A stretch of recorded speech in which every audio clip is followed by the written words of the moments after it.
E já de volta, é claro, que bom que você está conosco. E se você está chegando agora, seja bem-vindo. Esse é o nosso programa Vida e Saúde. E hoje falamos de um assunto muito sério, AVC, Acidente Vascular Cerebral. Conosco, uma das maiores autoridades quando o assunto é esse, o Dr. Carlos Melro, médico neurocirurgião e também professor da disciplina de neurocirurgia da PUC Campinas. E brilhantemente está aqui respondendo tudo que a gente precisa saber e entender sobre AVC. Ô doutor, aqui a Genesi Melo Bordinho, de Santiago, Rio Grande do Sul. Obrigado, Genesi. Ela diz assim, ó, tenho 50% da carótida entupida e sinto umas pontadas na cabeça. Corro o risco de se ter um AVC? Pergunta a nossa amiga Genesi, doutor. Oi, Genesi.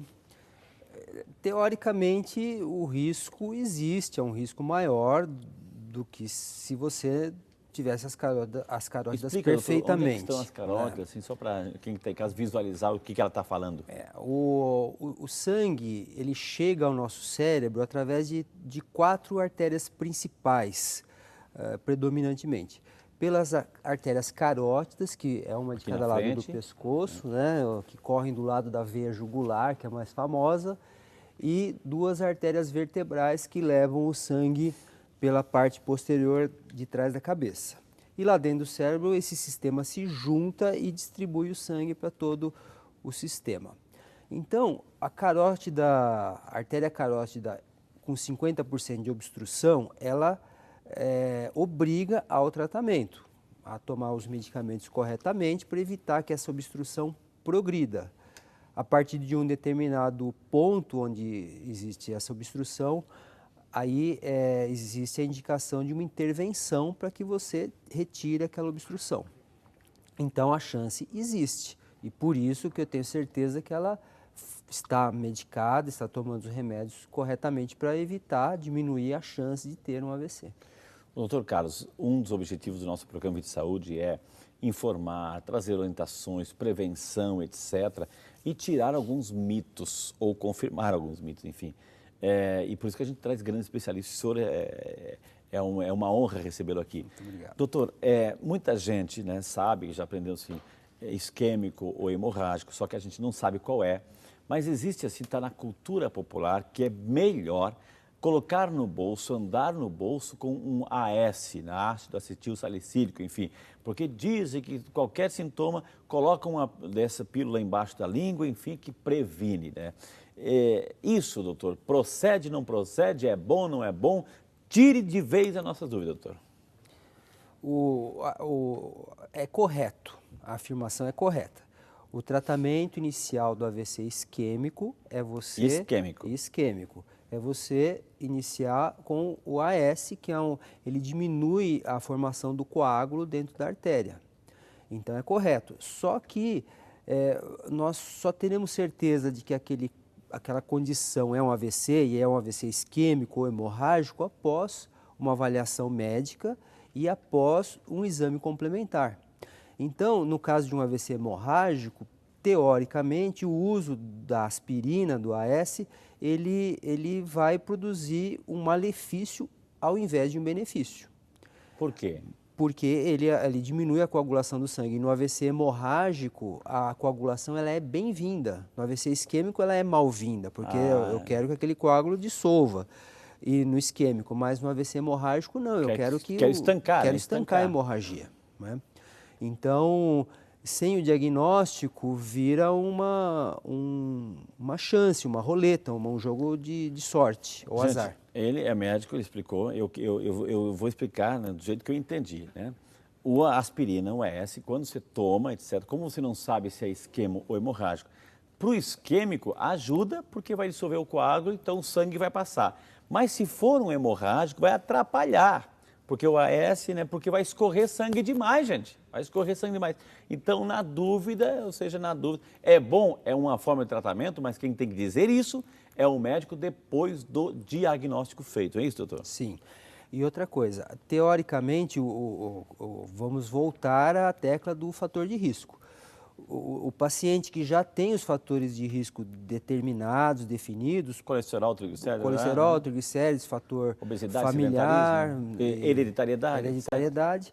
Ele das frentes de tratamento é o uso de um antiagregante do AS, então, teoricamente, ele já vinha tomando o AS antes, então ele já estaria medicado. O AS diminui a chance de ter, né?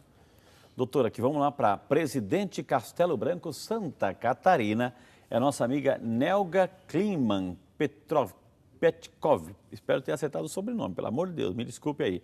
Tenho muitas dores nas varizes, quero saber se posso ter AVC. Continua ela. Minha irmã teve um AVC. Ela não fala, não anda e não conhece mais ninguém. Quero saber se ela pode melhorar, né? É a Nelga, doutora. Ela não fala, não anda, foi muito grave ou foi a demorou buscar ajuda, doutor? Ou pode ser os dois? É grave. A sequela que existe sobre a linguagem talvez seja a sequela mais triste, mais grave que existe, porque é o que nos permite nos comunicar. A interação com o mundo, a interação com o mundo, com os familiares. Então, sem dúvida, é muito triste. Agora, sempre uma avaliação mais profunda é que nos permite dizer a chance, a possibilidade e o tratamento de reabilitação adequado. Ela pergunta se dores nas varizes pode ter relação com AVC aí? Dores nas varizes. As varizes elas são uma doença do sistema venoso, que de uma forma geral não tem relação com o AVC. De uma forma geral, existem algumas particularidades, mas as varizes em geral não tem relação. Deixa eu ver se eu entendi, doutor. Sistema venoso, veias. Veias. E a gente já aprendeu aqui que quando o coração bombeia, né, bombeia o sangue, ele distribui para o corpo pelas veias, volta pelas artérias. Então, quando se trata de AVC, é a volta, né, doutor? É isso? É a ida. A ida. É a ida. O sangue, a artéria, ar, né? Ela é um sangue rico em oxigênio e nutrientes. Então, ela passa, ela entrega os nutrientes e capta os dejetos, né, do metabolismo e tal, e traz de volta. Então, vai pelas artérias e volta pelas veias. Né? Vai sob pressão pelas artérias e volta sem pressão pelas veias. Existem alguns tipos de AVC relacionados com as veias, mas são raros, é uma exceção, né? Então, varizes das pernas não tem relação com AVC. Doutor, a Vânia Regina Martelli, de Andradas, Minas Gerais. Obrigado, Vânia, Deus te abençoe. Meu pai teve AVC há 2 meses, ele tem 81 anos e está tomando AS aqui. Está certo? Tem algum outro medicamento que deve tomar? Ele pode dirigir? Pergunta assim. Se ele teve AVC, imagino que já foi detectado se é isquêmico hemorrágico. Se é isquêmico, sim, ele está usando o medicamento certo, o AS, a aspirina, né? Agora, espero que ele tenha sido medicado, né, doutor? Ou seja, diagnosticado, não basta só dizer que teve. Acho que tem que ter um acompanhamento médico aí, né, doutor? Tem um acompanhamento médico, tem a investigação complementar. Da onde veio esse AVC? Foi uma artéria lá do cérebro que obstruiu, ou ele tinha uma arritmia cardíaca que produziu um pequeno coágulo e que esse coágulo migrou pelo sistema circulatório e obstruiu. Então, dentro da investigação, existem todos esses diagnósticos que nós chamamos de diagnósticos diferenciais, né? O nosso amigo João Rodrigues, de Poções, Bahia. Obrigado, João, que Deus te abençoe. Tenho um aneurisma cerebral com diagnóstico há 28 anos. Tenho vida normal e fumo, diz assim, ele admite, e fumo, mas sempre sinto dor de cabeça muito forte. Qual é o risco do coágulo romper? Pergunta o nosso amigo João Rodrigues, de Poções, Bahia, doutor. Fumante aí. Olá. Assim, o risco é maior, realmente, comparado se você realmente parasse de fumar, porque o risco de rotura do aneurisma cerebral é maior no fumante, no fumante. E levamos isso em consideração em muitos casos quando a pessoa tem um aneurisma que nunca sangrou e que para pesar o risco-benefício de um eventual tratamento cirúrgico. Doutor, eu estava lembrando, nossa, eu agradeço a Isa Lopes, obrigado Isa pela sua pergunta, porque eu tinha pensado lá no primeiro bloco, eu vou fazer essa pergunta para o médico, não posso esquecer. E eu estava esquecendo já, e a Isa veio aqui e me ajudou a lembrar. Obrigado, Isa. Meu nome é Maria, falo de Sete Lagoas, Minas Gerais. Gostaria de saber se pancadas, doutor, fortes na cabeça podem gerar AVC ou ter alguma relação somente com Alzheimer. tive um pequeno acidente há algum tempo e tomei uma forte pancada na cabeça. O médico disse que não havia com o que me preocupar. Mas futuramente isso pode trazer algum tipo de problema? Além dessa pergunta, ela teve um acidente, bateu a cabeça. Mas aqueles esportes, doutor, assim, esportes assim, que é pancada para todo lado, é soco na cabeça, é chute na cabeça, isso está mexendo com o cérebro, está batendo lá, deslocando tudo lá dentro. Pode gerar quadros de AVC, doutor? Sim, a pancada, um traumatismo agudo, ela pode lesionar o tecido cerebral, provocar uma contusão, como uma pancada em qualquer parte do corpo, você tem aquela contusão que não é exatamente um AVC, é uma contusão traumática. A relação de trauma e AVC existe quando existe um trauma muito localizado na região das artérias, que nós falamos, das carótidas ou da vertebral, e ocorre uma dissecção, existe uma lesão da artéria pelo impacto e aquela artéria obstrui e para de levar o sangue ao cérebro, aí sim provoca AVC. Por outro lado, os traumas, os esportes com traumas contínuos, como o boxe, o futebol, com muito cabeceio, que isso vem sendo discutido cada vez mais.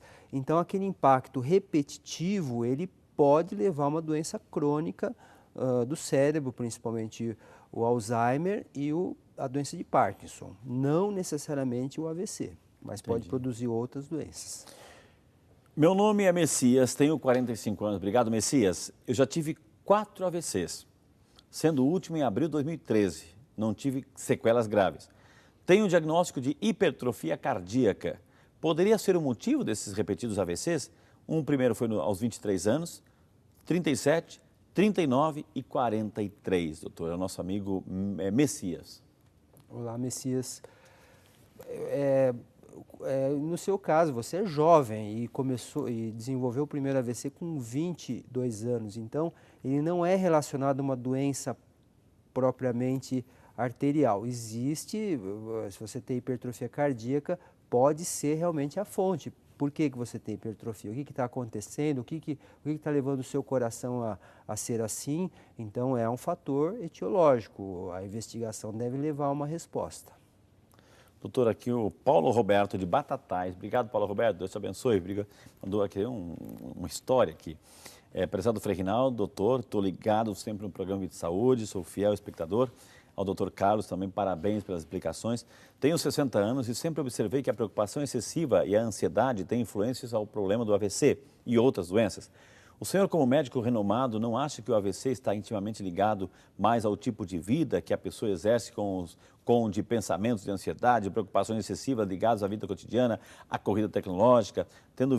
Tenho visto amigos correndo de um lado para o outro numa frenesi louca, tanto na cidade grande como também nas cidades pequenas. O senhor não acha que parar um pouco, viver mais o hoje, aprender a esperar, fazer meditações, rezar e controlar o emocional, não resolveria também, além do estilo de vida, as causas do AVC? Nosso amigo Paulo Roberto deu uma lição de vida, né, lá de Batatais. É isso mesmo, doutor? Eu concordo, assim, do seguinte sentido, um sentido mais conceitual.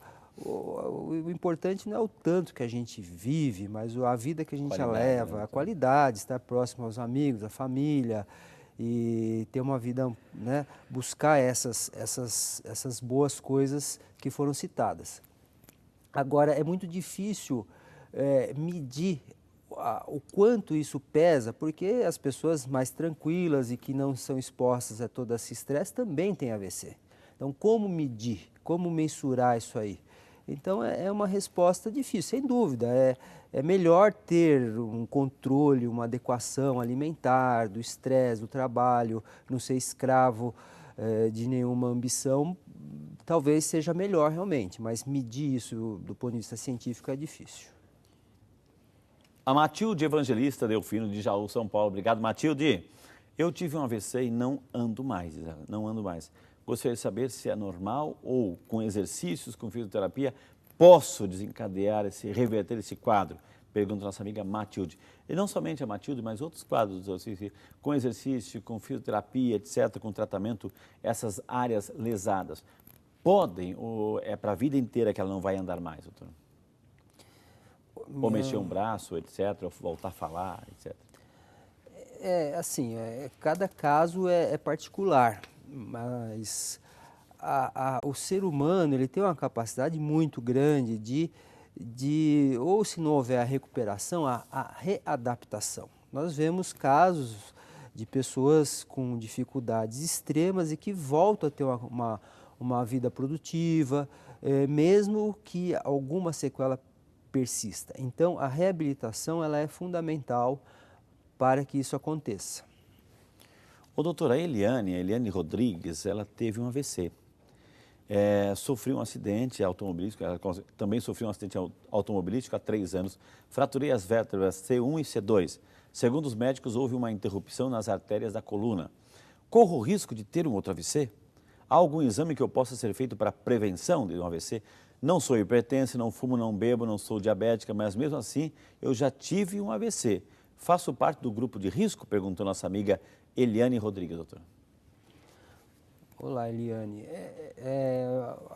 Seriam necessárias algumas outras informações, mas eu acredito que nesse caso foi relacionado intimamente ao trauma. Possivelmente, se não tivesse ocorrido o traumatismo, você não teria tido o problema, então não se identifica aí fator de risco algum. Quantas perguntas estão chegando aqui, quantas perguntas.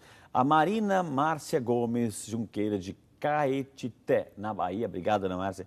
Eu gostaria de saber quem tem hidrocefalia e também ventrículos dilatados e hipertensão pode ter AVC? Pergunta nossa amiga Marina Márcia, doutor.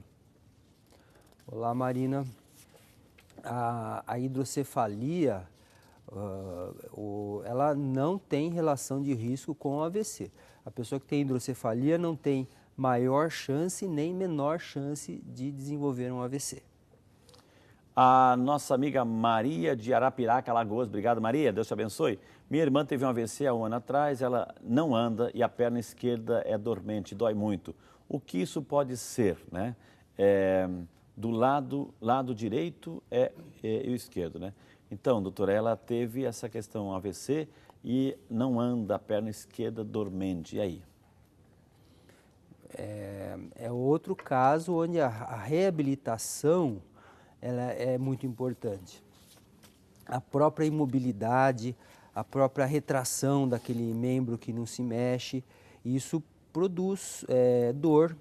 Então, a reabilitação, nesse caso, ela é muito importante, é primordial. E não pode começar e interromper amanhã, tem que levar até o final a reabilitação, a fisioterapia, tudo aquilo que foi indicado no tratamento, viu? Gente, eu vou chamar um intervalo, na sequência temos mais um bloco. O doutor ainda vai dar aquelas dicas importantíssimas aí para a gente entender esse programa, esse assunto muito bem. E é claro, aquele momento especial, o nosso momento de oração, onde eu quero rezar por você, por suas intenções. Então não sai daí, o Vídeo de Saúde volta já só para você.